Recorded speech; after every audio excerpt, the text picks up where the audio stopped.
Right now, the cash sitting in your bank account is worth slightly less than when you started watching this video. That is not a metaphor or a poetic exaggeration, but an absolute financial reality happening every single second. So where did that lost buying power actually go? And who is currently holding the value you just lost? The most common assumption is that someone must be pocketing your loss, like a central bank or corporate titan. That intuitive reaction makes total sense, because in physical space, objects do not simply evaporate into thin air. But when it comes to economic purchasing power, that exact assumption turns out to be completely wrong. Your lost purchasing power was not transferred to a secret bank account. It literally ceased to exist. To understand how billions of dollars vanish without a trace, we have to flip our basic definition of inflation. We usually describe inflation as the cost of everyday goods and services steadily going up over time. Economists track this by monitoring a fixed basket of consumer goods year after year to calculate price indexes. But saying prices are going up is actually looking at the exact same phenomenon from the wrong end. Prices are not magically expanding. The money itself is sinking down and losing density. Money is not a fixed physical pot being carved up and redistributed among different players in the economy. When more currency units enter circulation to chase the same volume of real goods, every single unit represents less. Think of it like adding water to a pitcher of juice. The total liquid grows, but each glass tastes weaker. Your purchasing power dilutes, evaporating quietly without leaving a single trace in anyone else's pocket. However, stopping there would tell only half the story, because inflation definitely creates very real winners. The clearest and most direct beneficiaries of sustained currency dilution are always borrowers. When you take out a loan, the principal amount is permanently locked in nominal numerical terms. As general prices and nominal wages rise all around that fixed debt, the real burden of paying it back shrinks. You repay the original balance using money that requires far less actual labor time to earn than when borrowed. Naturally, that means the biggest winner in almost every country on earth is the largest single debtor. And in virtually every modern economy, the largest borrower is the sovereign national government itself. This exact mechanism quietly hollowed out centuries of British government debt while it sat unpaid for generations. The nominal debt numbers stayed massive, but inflation steadily reduced their real economic weight to near zero. On the opposite side of that coin sit the obvious losers, starting with savers and conservative lenders. Cash stored in a traditional account at an interest rate below inflation loses real purchasing power every single year. Even if your account balance never drops by a single penny, your actual wealth is quietly draining away.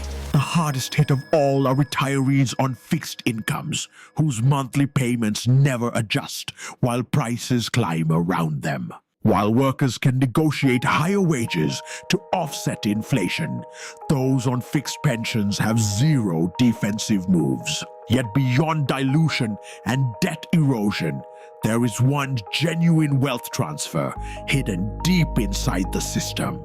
In the 18th century, French-Irish economist Richard Cantillon noticed that new money does not arrive everywhere at once. Currency enters the economy at a specific injection point, usually through government spending or central bank loans. The people and institutions closest to that entry point get to spend the fresh money at current, uninflated prices. They buy real assets, real estate, or raw materials before the market adjusts to the increased supply of cash. By the time that new money trickles down to distant workers, prices have already risen to absorb it. This structural lag, now called the Cantillon effect, represents the truest answer to where the value actually goes. Value shifts subtly from the outer edges of the economy toward the entities standing right beside the printing press, which raises an obvious question. If inflation causes all this distortion, why do central banks actively target it? Why not aim for 0% inflation and keep the purchasing power of money perfectly stable over time? Most major central banks target roughly 2% inflation because zero sits uncomfortably close to negative territory. And as dangerous as rising prices can be, falling prices are considerably more lethal to an economic system. When prices fall, delaying a major purchase is instantly rewarded because your cash buys more tomorrow than today. So consumers postpone buying cars, appliances, and homes, causing overall economic demand to plummet almost overnight.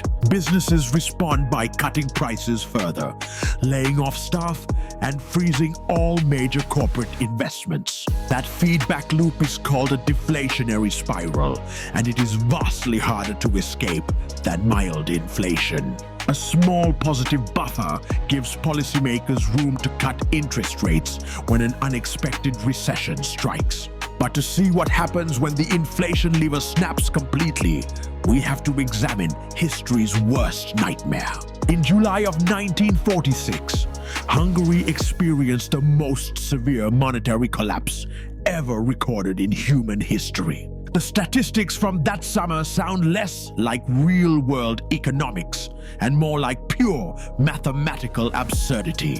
Monthly inflation peaked at 4.19 times 10 to the 16th percent, or roughly 41.9 quadrillion percent. That broke down to a daily inflation rate of 207%, meaning prices doubled roughly every 15 hours. The national currency, the pengo, lost 90% of its total value in a window of just 4 days. Whatever cash a worker carried in their pocket at sunrise had lost half its purchasing power by dinner.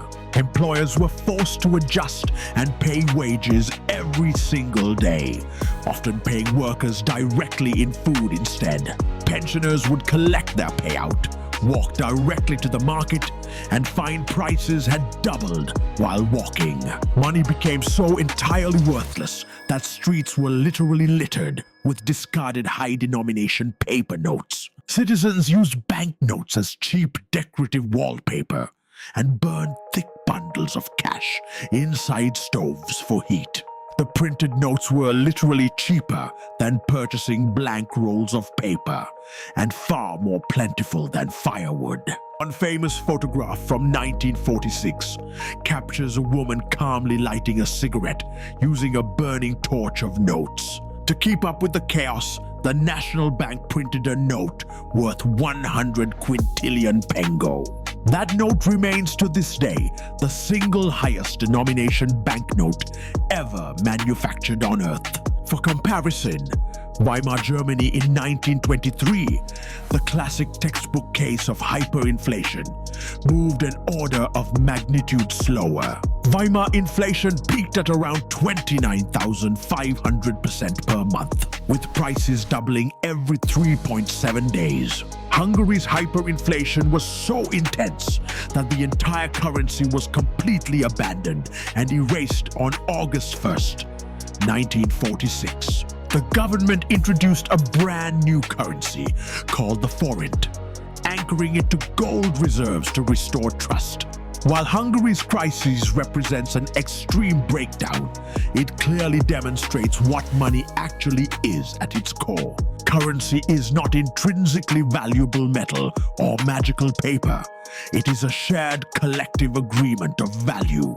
When that shared trust erodes through rapid expansion, the numbers printed on the paper become meaningless overnight. So when you look at ordinary everyday inflation, remember that it is not simple corporate theft. Nobody is holding the specific buying power that vanished from your wallet while you watch this video.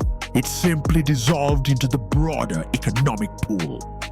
diluting every existing currency unit equally. Inflation acts like a slow, invisible tax on everyone holding physical cash or fixed debt owed to them. And simultaneously, it operates as a quiet, invisible gift to every entity carrying massive nominal debt. And the largest debtor in almost every country is the exact institution that sets the inflation target. Now look closely at how far this banknote has shrunk since the very beginning of our journey. It is the exact same note, but its actual physical scale on this table has stepped down repeatedly. That visual reduction is the most accurate representation of what holding uninvested paper cash actually looks like. Your balance stays constant on paper, but its real-world size quietly contracts every single day. Does knowing how the Cantillon effect works change how you plan to store your savings moving forward? Tell me your thoughts in the comments below and hit like and subscribe for more deep dives into economics.